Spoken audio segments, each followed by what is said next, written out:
Hey, welcome to the person-centered little video lecture. Let's jump right in. All right, a little background on the theory, some of its distinguishing features. I think you all know that Carl Rogers, pictured there, is the developer of the person-centered approach. One of the things that sets the person-centered approach apart is that it really grew out of clinical research. Now, there are other approaches that have done a lot of research since they were developed, or in the case of cognitive behavioral, they've done a lot of research on learning theory, but this is really the first approach to study the process of counseling to develop the theory. And it really got that idea going. It's been used a lot. They do a lot of outcome research, counseling research, and it really started with the person-centered approach. So we can thank Carl Rogers for the idea that we should study what happens during counseling to understand how to best help people. Now, another thing that really stands out about this approach is that it's become foundational to almost every other counseling approach. At the time that he developed it, people thought he was a little off or it wasn't all that popular. But as people began applying it and really taking a look at it, they found not only did it fit with how they wanted to be with clients, but they found that it was successful with their clients, and they found that it was based on a really strong research base. Because of those things, it's become something that almost every counselor does at least part of. All the stuff that we studied earlier in the semester, those first 3 days about the counseling relationship, really began with this research that started with Carl Rogers. Finally then, this approach is fairly simple. The theoretical ideas are not very complex at all, but I think it's one of the hardest approaches to actually apply and to apply well. It takes a level of maturity and of self-awareness that's very difficult to do consistently. It's possible. I don't want to make it sound like it's impossible, but it's challenging. All right, let's move ahead. Right, before we go any farther about the theory itself, I want you to take a second and jot some things down. So pause the video when I'm done talking and then jot down some responses to these items. Think about someone who really made a difference in your life, someone you knew that really kind of inspired you or helped you become the person that you are. I'd like you to jot down, how is it that that person made a difference to you? What were some of the characteristics of that person that made them someone who could really be helpful to you, maybe to other people? And then finally, what qualities of this person did you have the opportunity to experience? So really describe this person and what made them a good helper. So pause it, jot some things down on that, and bring them to class tomorrow. A couple of things kind of background-wise about this theory. Carl Rogers came from what he described as a very caring, a very warm, religious family. They were fairly strict, so he said he knew what was expected of him, but he really appreciated how warm and compassionate they were for him. They lived on a farm, and so he kind of learned to work very hard and to be industrious.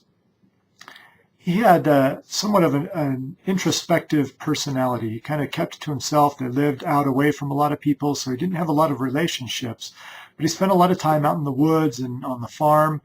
He spent time studying moths as a young child. He got very interested in the moths and learned how to breed them and how to study them and to see what they were up to.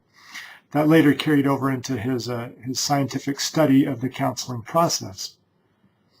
As he grew older, he spent years working as a clinician. He initially started off as a psychodynamic counselor, but found that a lot of the things that he was doing with that theory were not working with his clients. And so he was working with younger people, and he decided maybe I should listen to them and let them lead instead of me trying to interpret and suggest that I knew what the problems were. And that became the beginning of his approach, the client-centered approach.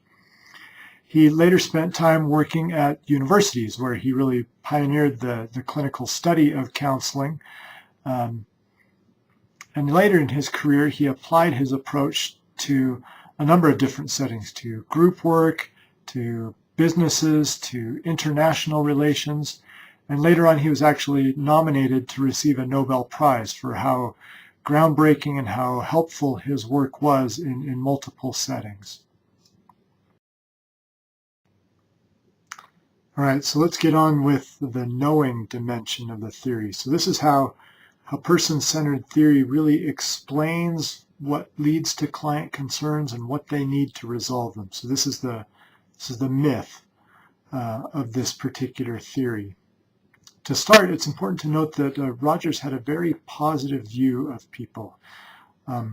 He really felt that all human beings had a natural actualizing tendency, that within them was the ability and the desire, the power to become fully whole and competent and contributing people. So fully self-actualized. And he thought that this was the real person. The real person is a person who's able to self-actualize like that. And a good way to think about that is to think of the kind of confidence and attitude that a young child has. A young child believes they can do anything, believes in themselves, has that confidence, they bounce back from things quickly. Rogers would say that's humankind's natural state, to have that sort of self-belief, self-wisdom.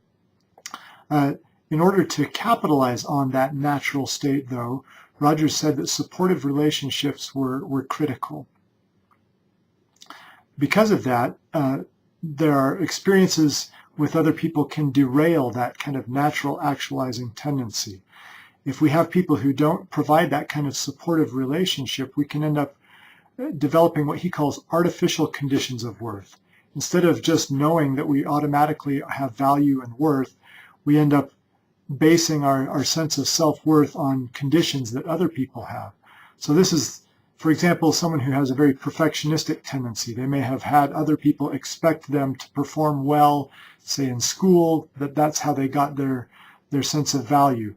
So if my parents kind of withheld their love and appreciation if I didn't do well in school, and then lavished it when I did do well, my sense of self-worth becomes conditional. It's not just that I'm naturally valuable, it's only when I do these certain things do I have value.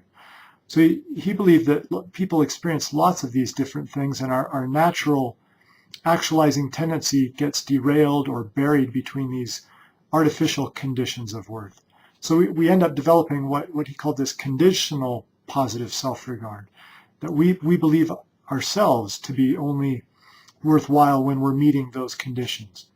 And so that creates what he called the ideal or idealized, unrealistic self. Not idealized or an ideal self in the sense of this is what we aspire to, but idealized in the idea of it's a myth, it's an idea, it's a fantasy. The idea that, oh, I really should be perfect, or I should do all these other things that other people expect of me. So it's all based on that conditional self-worth and those conditions of worth. It's not a good thing. So this gap between who we really are and this kind of fantasy ideal version of who we think we should be because of all the messages that we're getting from society creates what Rogers called incongruity. We're out of sync with our own self because we're not living true to our potential, to that actualizing tendency of the real self. And this gap is what causes problems. So when people experience that kind of a gap, they end up feeling uncomfortable, they feel disconnected from themselves, they doubt themselves, they have trouble trusting in their own kind of natural wisdom. They're pursuing that fake ideal self, trying to be what everyone else wants them to be, what they think they're supposed to be, rather than just being who they really are. And often people will end up kind of distorting reality, though, a little bit like defense mechanisms or deflection in Gestalt therapy. We distort reality to avoid or to cope with that discomfort that comes from trying to be something that we're not. And this can end up becoming kind of a way of life. People go through their whole lives chasing some ideal that isn't realistic, when if they would just settle and be their real selves, they would be just fine. So if mental health problems are caused by that loss of connection with our real self, when we get deceived or pushed or invited into pursuing a self that doesn't really exist, trying to meet other people's expectations, then resolution of concerns comes with a return to the kind of supportive environment that naturally draws out or nurtures our real self. So that kind of supportive environment will empower the natural actualizing tendency. A good way to think of this is maybe with the acorn metaphor. The idea is that the acorn has everything that it needs to become an oak tree if it's just given the right environment, the right soil, the water, sunlight, air. It will become an oak tree. So when we provide people with the right environment, they will naturally move towards self-actualization. Chicken egg the same way. If you take a chicken egg and you give it some heat, something soft, a safe place to contain it, it will naturally become a chicken. Don't need to tell it to do anything. It doesn't need any encouragement. It will automatically become a chicken. So resolution of concerns by providing that natural supportive environment. Assessment doesn't play a huge role. The counselor isn't really concerned with learning a lot of information for him or herself. The goal is more to help the client self-assess, to come to some awareness of how they've been disconnected from their real selves, to be able to see that gap between who they really are and the kind of person that they've been pursuing. All right, so on to the doing part of the theory. According to this theory, the doing really just focuses on creating those core conditions that will activate the client's natural growth potential. A little bit like taking a plant and putting it in a well-controlled greenhouse where it's going to get everything that it needs in order to naturally grow. The idea is that that being with kind of relationship is intervention enough. Nothing else is needed. As far as goals, the goals are very client-led. It's not really a main focus in person-centered theory to set specific goals and work on them. If clients have goals, that's great, but the idea is that you don't need to set a goal for an acorn to get it to grow at a certain pace. You just provide the right conditions and it will naturally grow. There are some things, though, that are considered to be natural outcomes or things that we'll be looking for to see when we provide these conditions. So you'll see the client become greater. You'll see the client have more openness towards here and now, towards what's going on in the moment. They won't be so caught up in what's going to happen in the future or thinking about the past, but they'll be able to experience more in the moment. They'll have greater self-direction, self-responsibility, and self-trust. They'll have the ability and the willingness to do more self-exploration. They'll accept themselves more, and they'll live with greater authenticity. They'll be true to that real, naturally self-actualizing self that they are. So now the being part of person-centered theory. And as it says there on the slide, the being part, this is the key to the whole theory. There's not a lot in the way of interventions. It's really just about creating this special kind of relationship. So again, the special relationship activates the client's natural actualizing tendency. It's what provides the healing and the growth, the creation and maintenance of this kind of relationship. Now, I've indicated there that the relationship gets reflected through the core counseling skills, the ones that we talked about. But it's not the doing of those skills that is important. It's a way of being. So as it says there, it's more than just doing. It's got to be a part of your being. If you're just doing the skills, you're probably not creating the relationship. But if you create the relationship, those core skills will almost naturally flow from the relationship.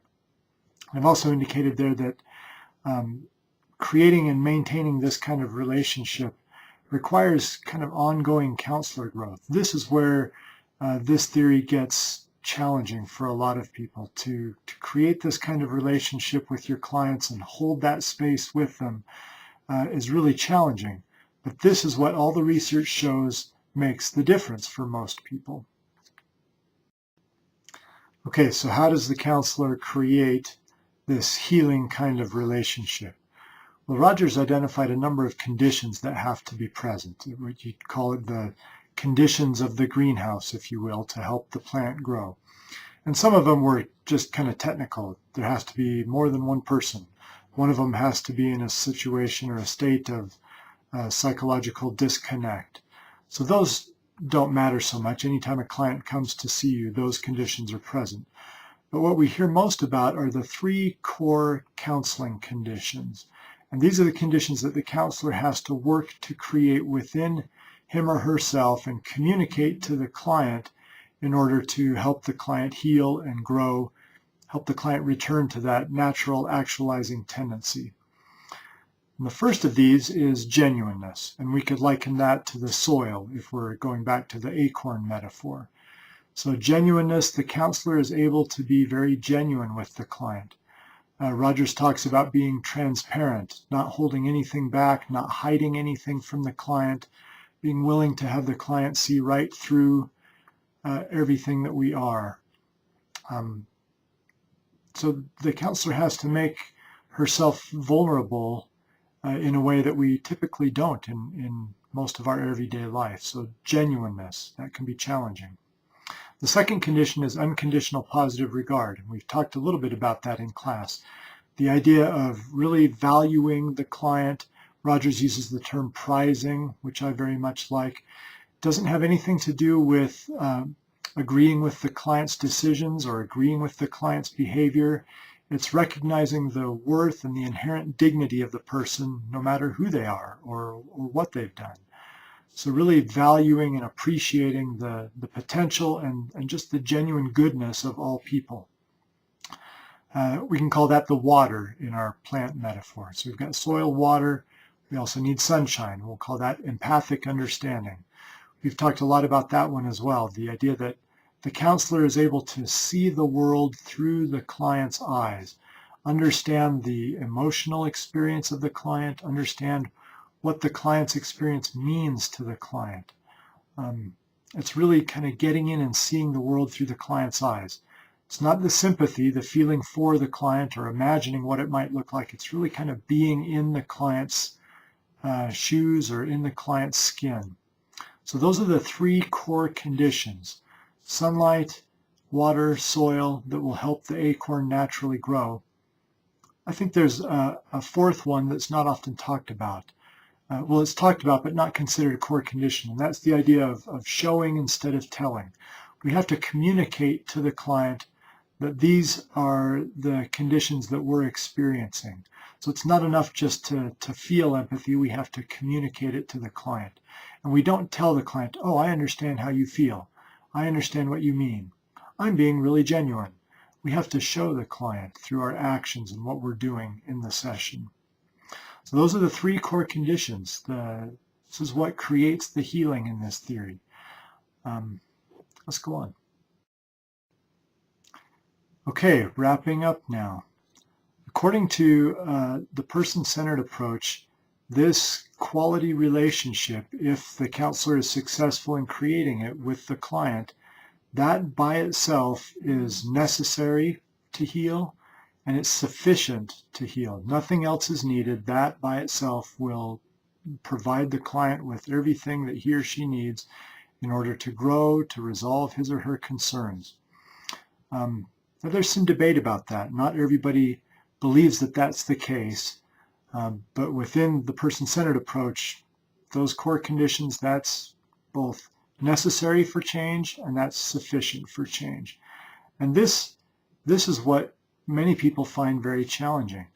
A lot of people feel like, no, I need to be doing something. And that becomes more about the counselor than it does about the client. So it's hard to just be with the client, but it can be very, very powerful. So even though some people agree that it's not enough by itself, almost everyone agrees that it is necessary. There's been so much research to support how this kind of a relationship is helpful to clients that almost every other counseling approach has adopted it. And they'll say, you've got to have this relationship, and then they add on some Gestalt stuff or some CBT stuff or some whatever. So everybody seems to use this approach as far as the relationship component, but only person-centered are the folks that believe that by itself is enough. So as we've looked at the research already, and we've seen that relationship is the single strongest factor contributing to client change. So we know it's super important. And next fall in pre-practicum class, that's all we're going to focus on, is how do we build that kind of a relationship? How do we help you learn to just be with your clients?